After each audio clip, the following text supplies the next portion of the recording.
Well, hello and welcome back to Radical Dreamers. We are working on the extra endings. I watched as Kid's braid flicked back and forth, back and forth, back and forth, and I started feeling very sleepy indeed. I tried and failed to stifle an enormous yawn. This time, we want to not fall asleep. We want to go ahead and try and stay awake. What was wrong with me? I'd nearly fallen asleep. I needed to be more careful. Kid would have crucified me for napping on the job. I gave my head a shake to try and keep the wooziness at bay. What a strange situation this was to find myself in, being here, now, in all this place of all places. It all began not long after I met Kid. I guess it must have been 3 years already since I first met Kid. Back then, I was just a wandering musician, traveling wherever my feet would take me, and wherever a few tunes would pay for a warm bed. I was in the Outlands, in a town called Rigorio, where we first met across one another. And since then, she dragged me along on a whole bunch of adventures, and misadventures, too. Ah, Kid. She was a thief. And not just any thief, just a few months shy of 17 and already renowned as one of the realm's greatest. What's more, she was achingly beautiful, stylish, a joy to be around, and a dab hand at campsite cooking, or so she liked to claim. The truth was a little different. Those bandits with hearts of gold you've heard about in stories, the ones who steal from the rich to give to the poor, yeah, that wasn't Kid's style.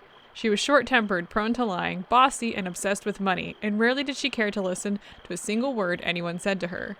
But she wasn't all bad. Probably. Maybe. Sometimes. She had her moments, anyway.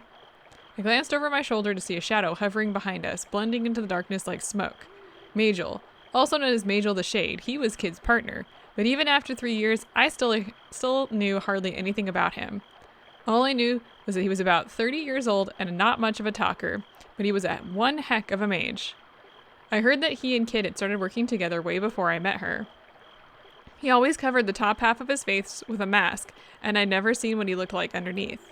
He was a man so mysterious that it sometimes seemed like he was an interloper from another world. It wasn't like Kid was exactly big on details about her past, but Magil, he might as well not have had one. And Kid didn't seem to know much about her partner in crime either. What kind of man he was, what kind of life he'd lived before, nothing. You might ask how exactly I wound up being part of this merry band. Well, it's complicated. At this point, I think you can say whatever you really want. I'm going to say, I guess you could say that life doesn't always turn out the way you think it will. Heh. I chuckled wryly as I thought back over how Kid and I had met. You got a joke you want to share with us? Oh no, it's nothing. I was just thinking about how strange life can be. You're starting to sound like an old man, Serge. Kid grinned impishly over her shoulder at me and pressed on. Hang on about. What's that? Kid was straining her eyes to look at something in the trees to our right. There's something shining in there. I tried to see what she was talking about, but all I could make out were trees, overgrowth, and darkness. In other words, nothing out of the ordinary, considering that was all we'd seen so far. Are you sure? I don't see anything. Yeah, I'm sure. It was bright, whatever it was. Kid's right eye narrowed like a cat's. We want to go ahead and check out the woods. Magil stood next to Kid and followed her gaze. We're deep in Lord Lynx's territory. I trust you're well aware that one false step could very well be our last. Not saying a word in reply, Kid continued to look deep into the trees of the forest. Do you sense something? His gaze returned to her face. She briefly looked at him and then back to the forest. Very well. If another path awaits us, so be it. Perhaps we'll find something interesting. Without waiting for Magil to finish, Kid darted into the thick overgrowth as if he'd let go of a string that was holding her back. Wait up, Kid. I made to run after her. Be on your guard, Serge. There is something wicked in the air tonight. I gave him a quick nod before plunging headlong into the darkness.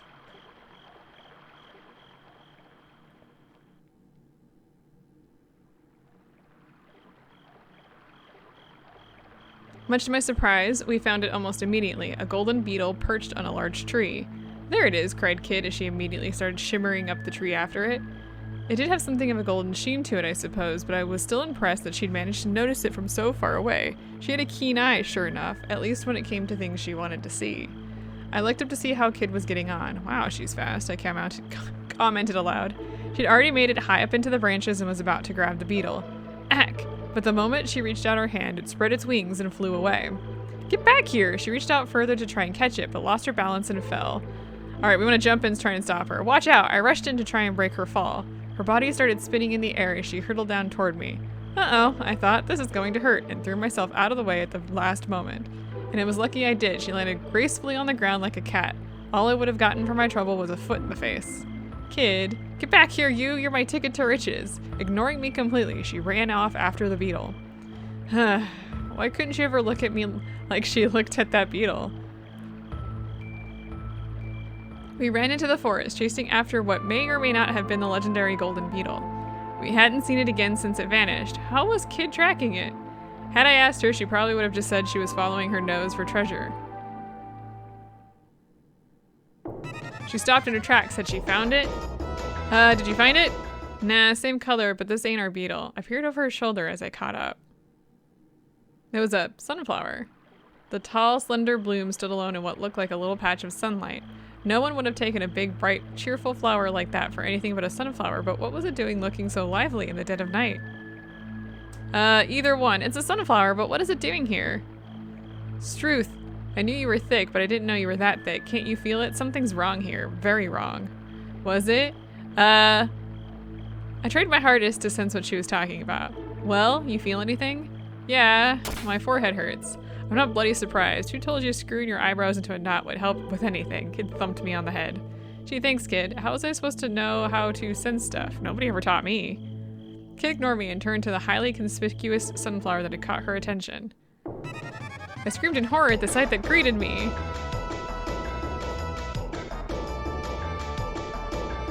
Droopy eyes, not unlike those of a drunkard. Long purple eyelashes, a large aquiline nose, thick pink lips.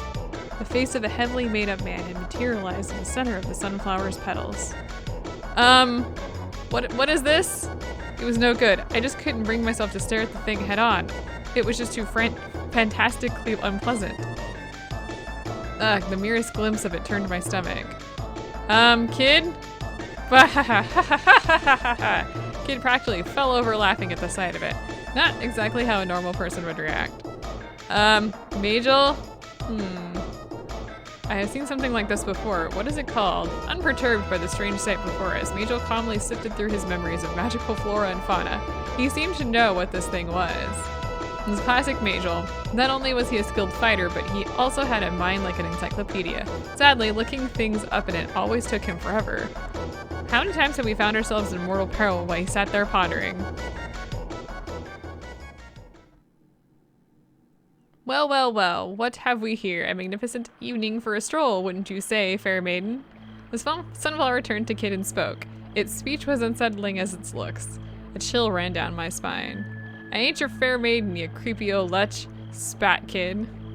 Forgive me, child, forgive me. I was simply struck by the sight of your deliciously slender figure slinking through the trees and felt compelled to greet you. Gross, you can keep your thoughts about me figure to yourself, perv. Of course, my dear, of course. It was clear from his tone that he had no intention of complying, and it was equally clear that Kid was having none of it. Shoulders trembling with irritation, her dagger flashed as she whipped it from her belt. You know what happens to sunflowers who stick their stalks out and start shooting their mouths off like dirty old men? They get pruned. It all seemed a bit excessive. I mean, it wasn't like it could have followed us if we just ignored it and walked off. But Kid had made up her mind. The daggers she'd been brandishing flashed from left to right in an instant. Yeah! The sunflower let out a horrible screech like 1,000 cats all scratching on glass at once. I felt weak at the knees, and for a moment my mind went blank. Goodness me, this will not do at all, fair slender maiden. Wanton violence ill becomes you. What? Kid had definitely cut the flower's head off, and sure enough, there it lay on the ground. But a new flower had sprung up in its place and was chattering on as if nothing had happened. Tisk tisk tisk, hardly the behavior of a lady. Yeah! Once again, Kid lashed out with her dagger, and once again I was brought to my knees by that awful screech. This is really outrageous to think that such a delicate flower could behave so boorishly. Yeah, yeah, yeah, yeah! Oh my god, please. Kid quickly set about hacking the head off that one, but a new one appeared in its place at another, and as soon as she'd sliced that one down too. Stop, Kid, the screeching, it's gonna drive me mad. I knew she wouldn't take it well, but I tried to try and stop her myself. That's enough, stop! I wrapped my arms around her and tried to pull her back, but she barely seemed to hear me, shaking me off and sending me sprawling to the floor. Well, that didn't exactly go to plan. Magil! There was no point in pretending I could outmuscle Kid on my own. I was gonna have to count on Magil for help. I turned to call him over and saw him standing stock still like a statue, his arms folded in concentration. Not even the shrieking of the sunflower could shake him out of whatever train of thought he was lost in. It seemed almost as if he couldn't even hear it. His mask might have been facing Kid in the sunflower, but the eyes beneath it were focusing on nothing at all. It was clear that all his attention was turned inward, and he was utterly lost in his thoughts. Have you quite finished, my slender saucepot? You'll only tire yourself out swinging that thing around like a lunatic. Kid's shoulders heaved as she panted, exhausted. She flung the dagger to the ground in frustration. Aha! Now I remember! That's a mandrake monster. Whatever you do, you must not try to cut it down, and under no circumstances whatsoever should you try to pull it from the ground. Magil had finally remembered, and just like always, it was far too late. Yeah! Kid gave a mighty roar as she grabbed at the sunflower stalk and began ripping it from the earth.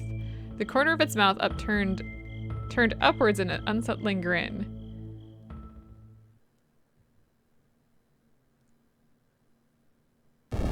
And then the ground around its roots began to heave and crack. Kid! There was a crashing all around us as the trees collapsed, and before I knew it, Kid had vanished into a crevice in the lurching earth.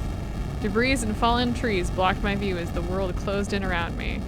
But at the last moment, I felt a tug on my arm and I was plucked from the jaws of disaster. Magil? He was soaring through the air with me under his arm. Pull yourself together, we need to get out of here. But what about Kid? One thing at a time. Magil landed at the end of the dome-like cloud of dust and soil that had erupted. Kid? Kid, Kid, Kid! I screamed her name into the dust cloud. I wanted to rush in to help her, but there was no way I'd be able to see anything in there. I'd only be putting myself in danger. I waited for the dust to settle, holding back the nerves as best as I could.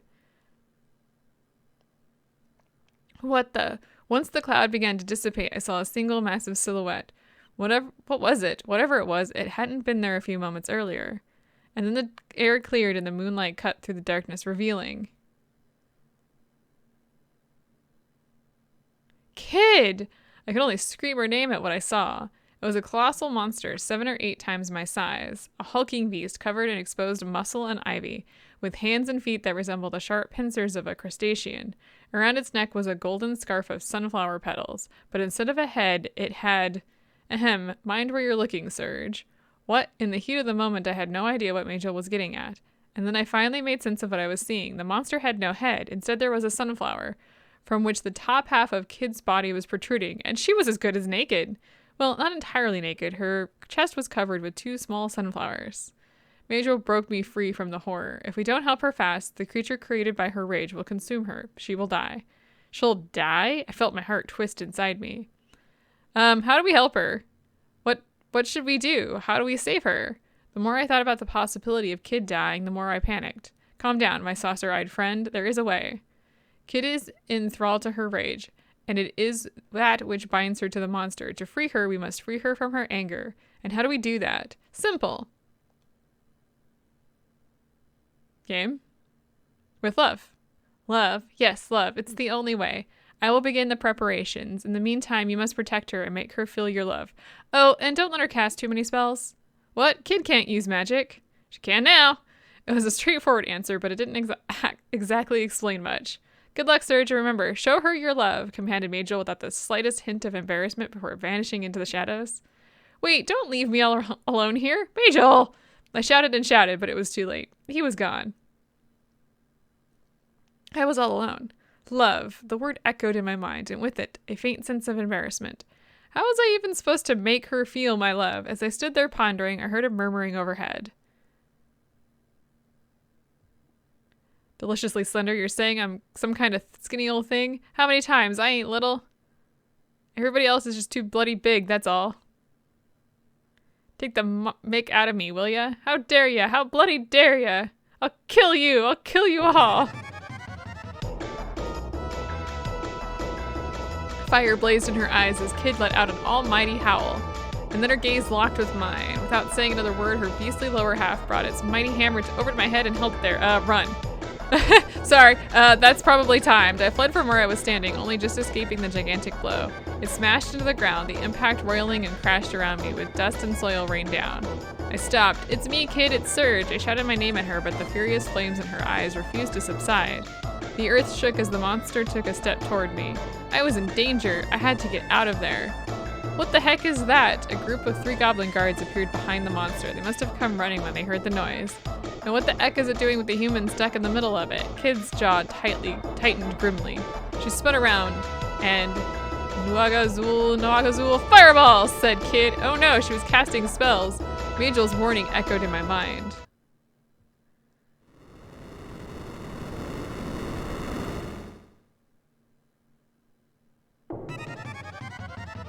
Kid's massive fireball incinerated the 3 goblins, instantly turning them to ash. Whew, I looked at Kid and she ran a hand down my chest. I had no idea what was going on, but I was glad that she didn't seem to be hurt.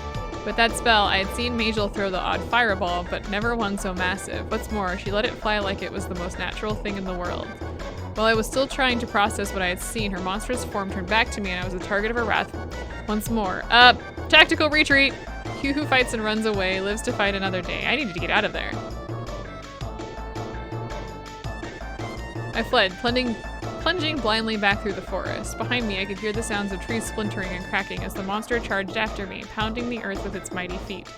Who puts their banner in a place like this, and who grows monster sunflowers in their stupid death forest? I yelled at no one in particular.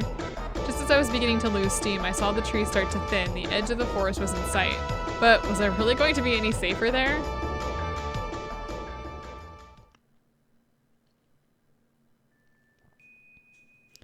I soon had my answer. I emerged from the trees to see a squad of goblin guards arraying around a cannon that must have been about 4 times as big as me. I guess it made sense for them to come out in force when there was a raging monster on their doorstep, but that cannon was definitely not going to make life easier. Oi, you!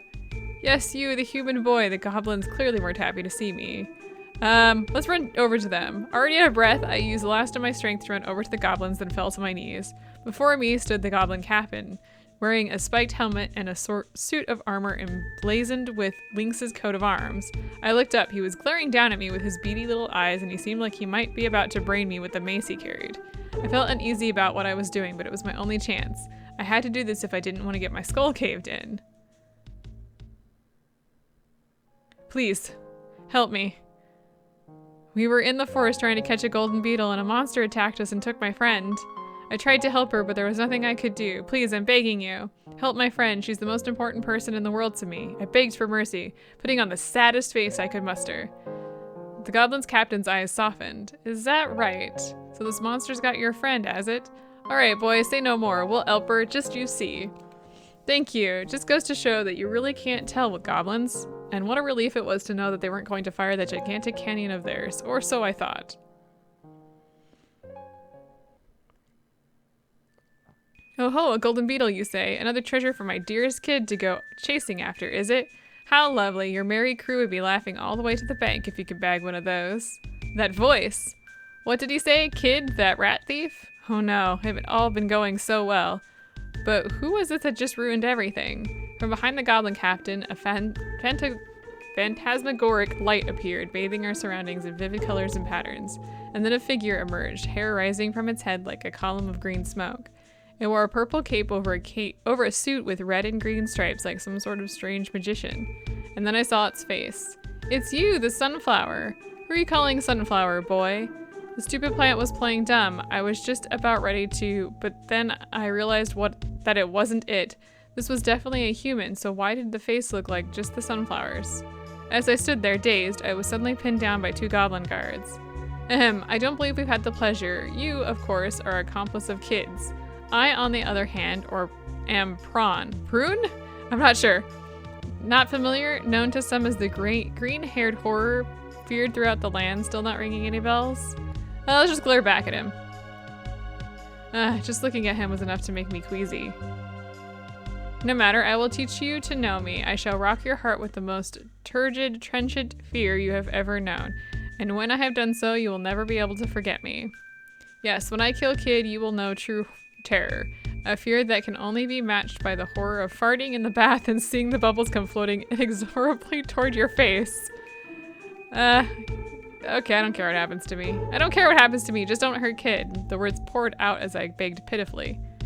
Your sympathies for the girl are truly delicious. Unfortunately for you, I'm being paid well for my services, and I mean to follow the terms of my contract to the letter.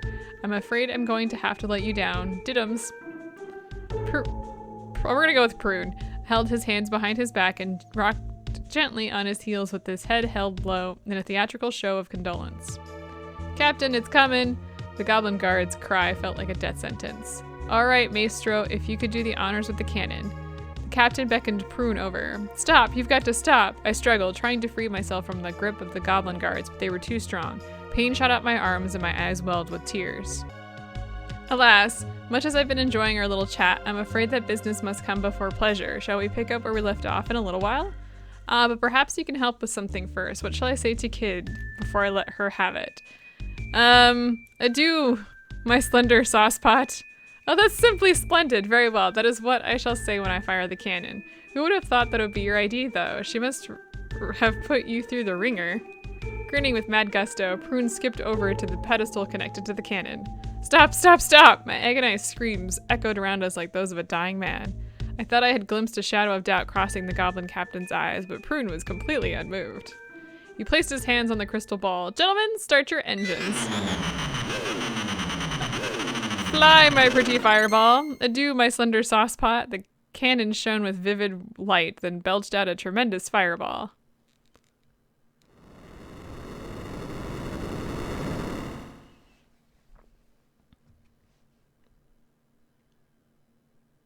The flaming spear raced toward Kid just as she emerged from the trees. It was a direct hit. The flames from the explosion engulfed everything around her, and I was blasted by a searing hot wind. Kid! I've done it! I've done it! I've finally slain that beastly little wench. Oh, it's been so long. You know, I remember the last time she came here and all the trouble she put me through. But now there's nothing to worry about anymore. Oh no. Ah ha ha ha ha ha. All I could hear was Prune's cackling laughter. Kid, I grabbed at the ground and pulled up fistfuls of earth. I was devastated. Devastated and achingly frustrated that I hadn't been able to do anything. Captain! Cries of horror came from a number of the goblin guards all at once. The gigantic figure was staggering out of the raging flames.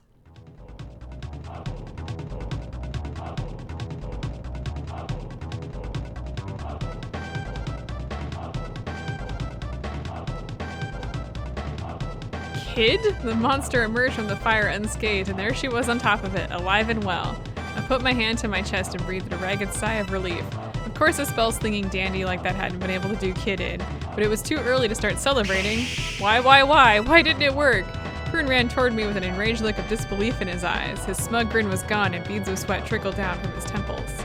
Why and how? What wild magics does that little wretch command? Ever so sorry, old boy, trade secret. In a moment of spite, I answered back in his own annoying tone. Prune's face turned red as a beetroot. Arr, you petulant little, I'll make you spit it out. He grabbed me by the collar and shook me. And then...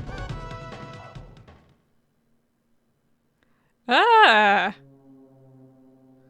A keening scream pierced the night like the howl of a wolf. A cold chill ran down my spine. It was Kid, but not Kid. The flames vanished in an instant, leaving a silent blanket of fear to settle over proceedings. O ye dead and rotting, O denizens of the dark.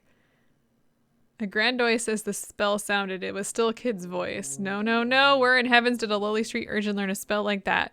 Moments before, Prune's face had been incandescent with apocalyptic rage. Now it was white as a sheet.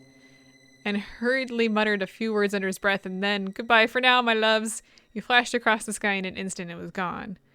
Their trump card lost, the goblins panicked. Back into the manor, back now, shrieked the goblin captain. The other goblins dropped everything they were carrying and fled inside. I stood there alone on the grass, surrounded by discarded swords and maces. What was I going to do now? Maybe we should make a run for it. Guide my hand, O rage and envy. Gather unto me and become a myriad of black prayers. I was alone. I had no way to stop Kid, and I was in a whole lot of trouble. Guess I'll run for my life, I thought, and turned to flee towards the mansion, but I was stopped by a heavy hand on my shoulder. And what will become of Kid if even you desert her? That voice. It was the one person I needed the most. I turned around. Magil! The moment I laid on his eyes on him, I was stunned.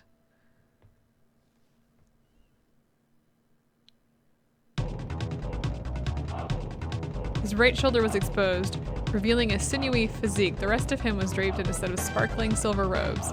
He looked like a monk from some exotic temple.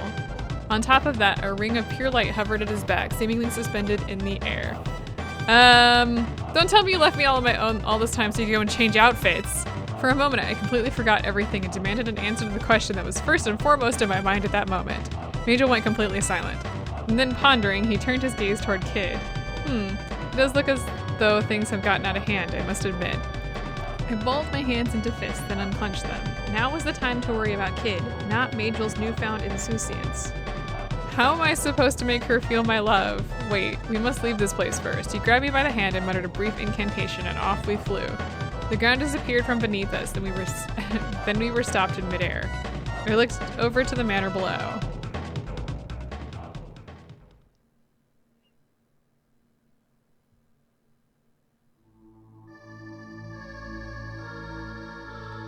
Archimist the Fallen, grant my call and grant me your power. A pale light coalesced around the monster and pooled in Kid's hands. Bring death to all that lives, destroy all that exists.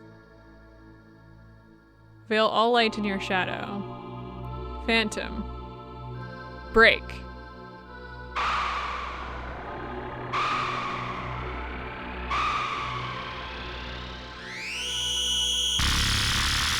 A pallid wave of energy surged forth, and 1,000 maddened cries howled out as it raced across the ground, devouring everything in its path.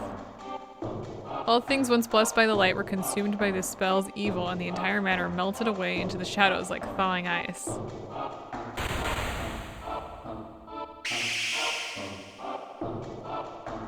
Like a monstrous snake, the vile energies writhed and thrashed as they consumed the land, pulling all they touched into the black depths beneath.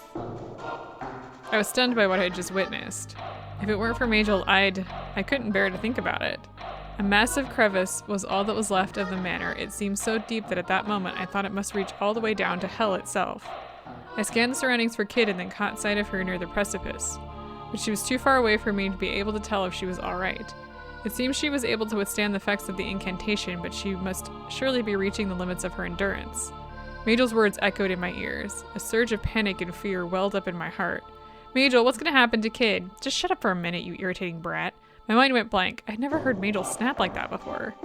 That seems to have calmed you down a little. Good. I paused for a moment and then realized that I was feeling a good deal less frantic, but surely there was a nicer way to pull me back from the edge.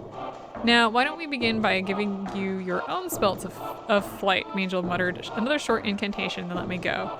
My body felt light as I floated in front of him. Envision where you want to go and your body will take you there.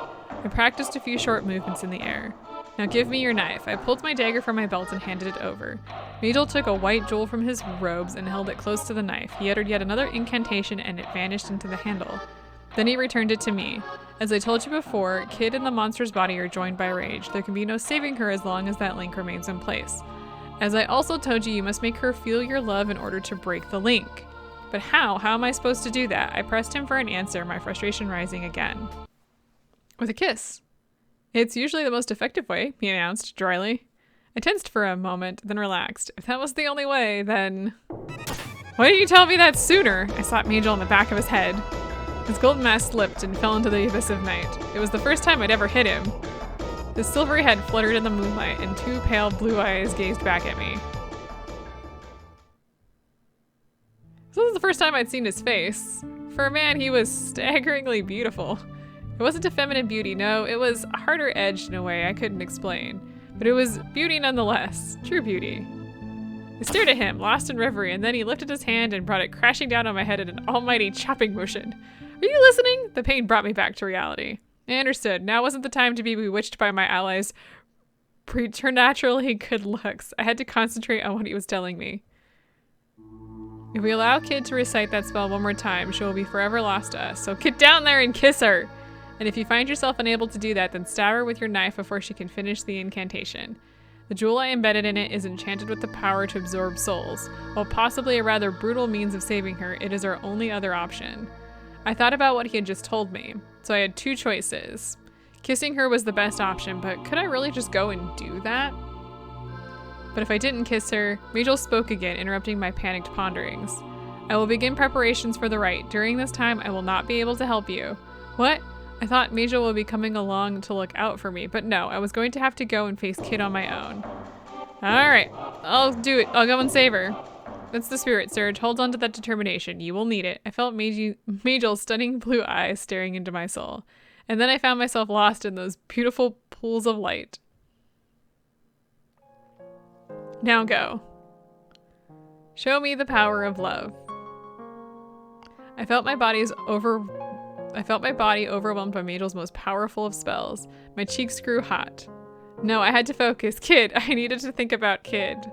Yes, the confidence to go down there and do what needed to be done. The bravery to stand firm in the face of adversity. I was filled with determination, absolute determination to save her. Magil gave me a magnificent grin and I descended from the sky. Go to her.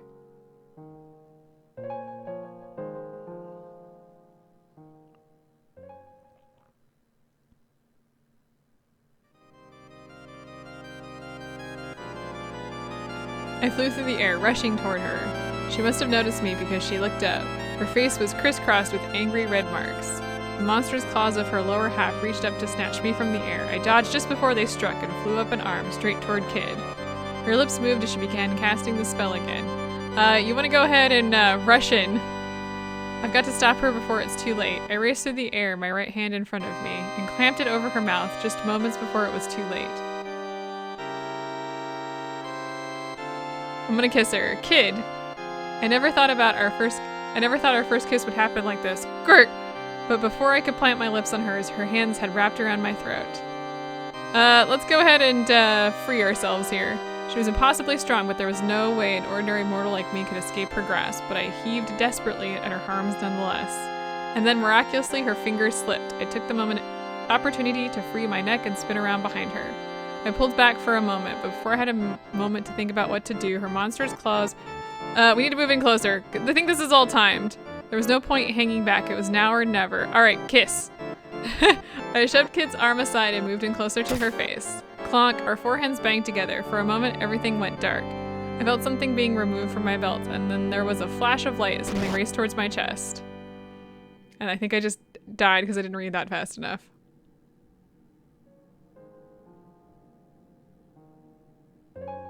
It all happened in an instant. The knife hanging from my belt was in Kid's hands, and it was sticking out of my chest. It didn't hurt. My chest burned, but my heart felt cold. Kid. The warmth of my feelings for her was consumed by the merciless frost that took hold of my heart. No. The gem embedded in the hilt of the knife began to glow. My mind suddenly awoke from the haze that had fallen over me into a state of perfect clarity. I reached for Kid's face. I put a hand to her cheek, then pressed my lips against hers.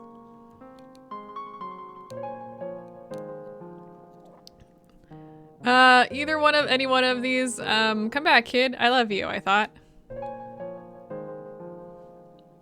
I concentrated on that thought only.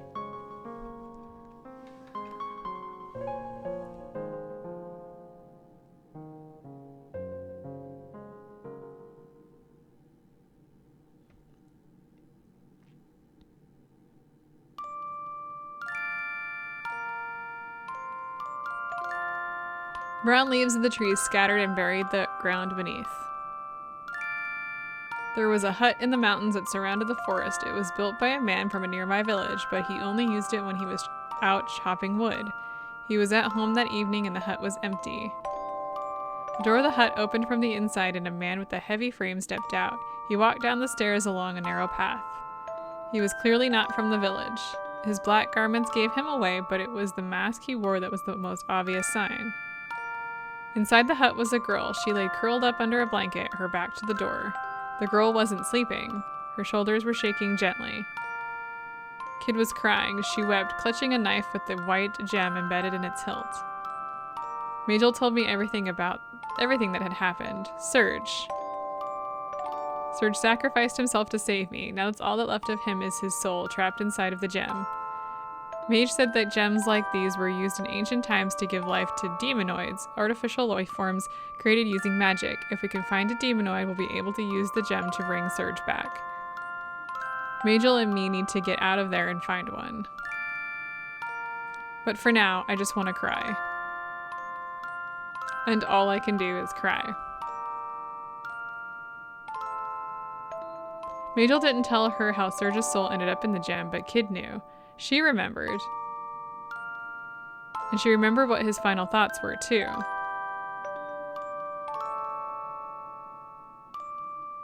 Come back. Kid. I love you.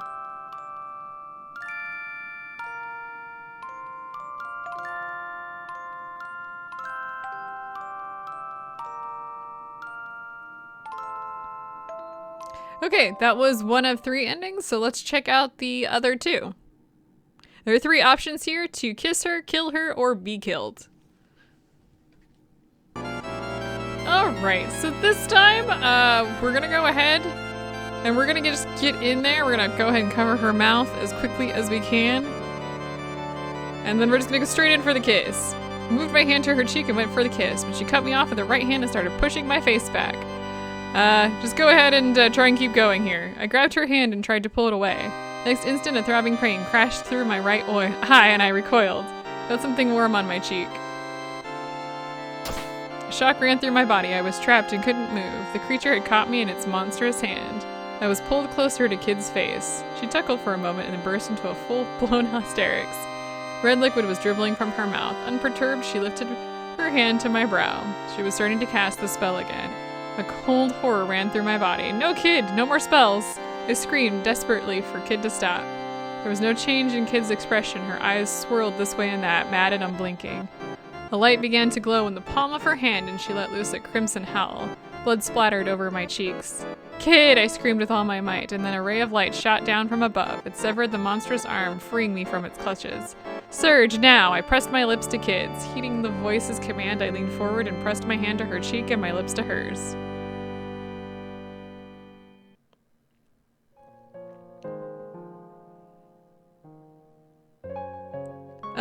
Any one of these. Come back, Kid, I thought. I concentrated on that thought only.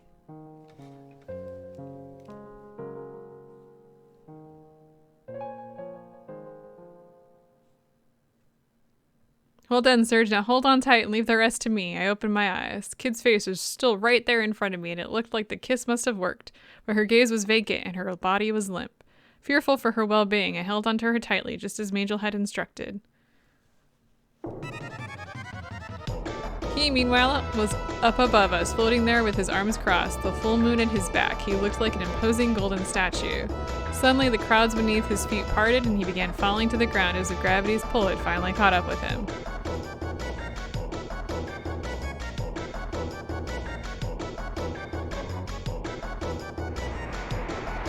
The moon calls to me, my lady calls to me. Slay the demon, she cries. Suffused with lunar might, I strike, by her command, this impurity to smite. Reap my foes, almighty crescent. The ring on Magil's back glowed with an even more brilliant light as he raised his foot high over his head. And then his heels flashed like blinding moonlight as it plummeted down toward Kid.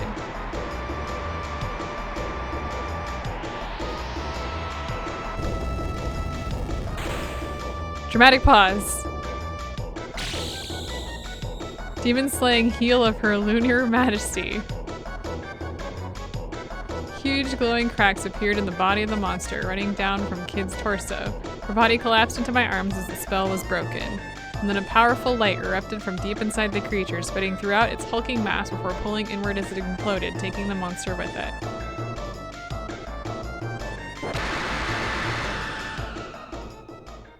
All that remained was a small mote of light, which rose up into the sky and vanished.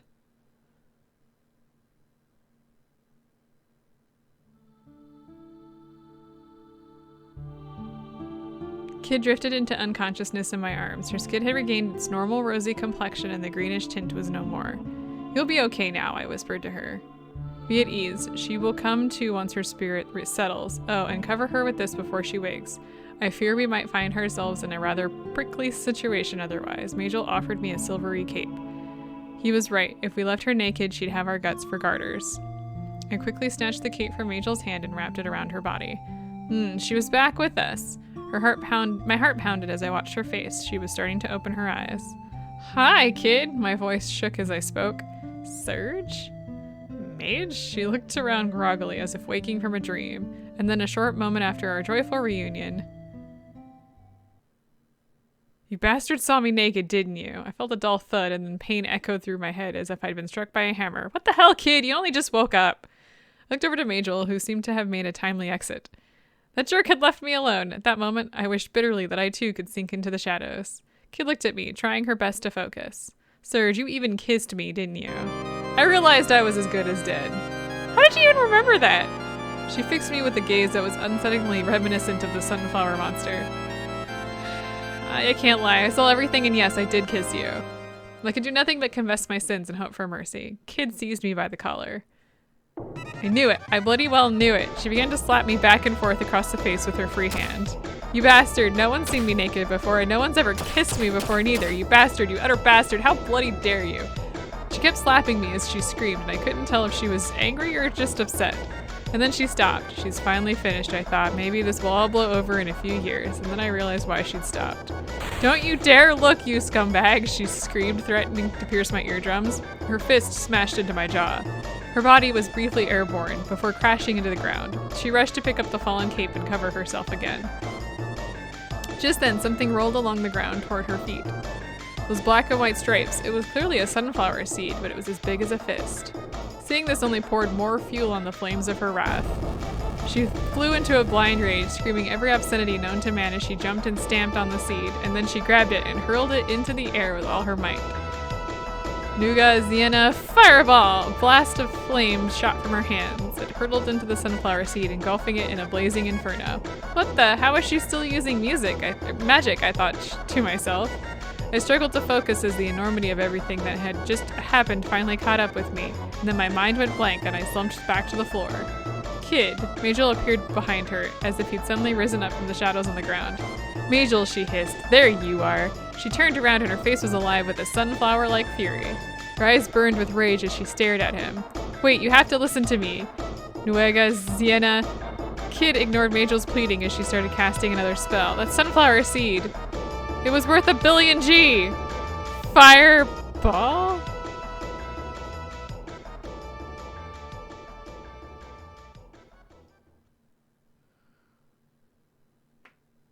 Am I alive? At that moment, Kid's face twisted into an expression of I don't know what. But when her shoulders slumped and she trudged away sadly, I had an idea of what she must have been feeling. That said, I couldn't believe that horrible sunflower seed could have been worth that much, nor could I imagine who would buy it. I asked Magil why Kid was suddenly able to use magic, and he told me that it was a side effect of the sunflower's powerful curse, and apparently she'd always had a latent talent for spellcraft. Don't be sad, Kid. Come on, now you can use magic. Won't that make things easier for us on our next big heist? I clapped a friendly hand on her shoulder. She slowly turned to face me. Tears were streaming from her eyes. I sighed. It was clearly going to be a while before she was herself again. Alright, so for our last ending here, we need to kill Kid. I flew through the air, rushing toward her. She must have noticed me because she looked up. Alright, so this time we want to ready our sword. We want to ready my knife. I hesitated for a moment, then reached for my knife. We're going to use the knife. Once I thought the unthinkable, there was no going back. I pulled out the knife, my hand shaking with fear. I couldn't bear to lose her. A surge of fear welled up inside me. I looked into Kid's eyes and knew that I couldn't possibly kiss her. But I didn't want to lose her. Fear and panic drove me to grab the knife. The blade connected with her hand and hot red blood dripped down it, and then the white orb embedded in the knife began to glow. Kid covered her face with both hands and began to writhe in pain. Kid! I held her tight as she suffered the enchanted knife's effects. Kid, Kid, Kid! I screamed her name over and over, but she didn't answer me. She only moaned in pain. I immediately regretted what I had done, and then I began to pray. Please, I beg of you, if there's anyone up there, please, you have to help Kid.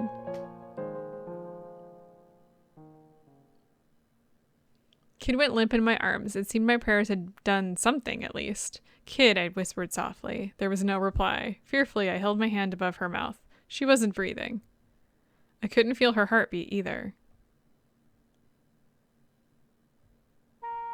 Kid! I screamed her name, holding her tight. Having lost its head, the monster split into pieces and crumbled to the ground. I wept uncontrollably, holding Kid's lifeless body close. Serge, she's not dead. Her soul lives on within the gem. I looked at the knife. The white gem embedded in the hilt was still there, but how could Kid be inside it when I was still holding her in my arms? Either way, being told that our soul was inside the jewel did nothing to stem the flow of my tears. I held her tighter and continued to cry. Suddenly, Magil forcefully pulled her out of my arms. What are you doing? Pull yourself together. You decided you were going to save her, didn't you? Then now is the time for action, not weeping and wailing. You still have work to do. Magil's sudden rebuke echoed through the still air. I stood there, completely dumbfounded. The flesh is merely a vessel, not much different from the clothes you wear. To put it simply, if we can find new clothes for her soul, then she will live again, said Magil, more gently this time. Sorry, Mage, I was out of line. I made a bashful apology to Magil. If I were a kid, I wouldn't let such a trifling matter be the end of me, he replied, almost jokingly. It didn't do much to reassure me, though, and a cold sweat formed on my brow as I recalled what just had happened.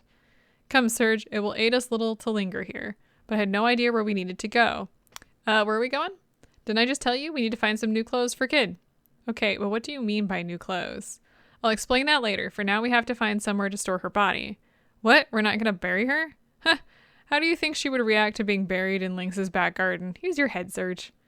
Having thought on it a little, I was inclined to agree. She would have hated that. But I still need to know what you mean by new clothes. Oh, maybe we could put her soul in a dragon, maybe?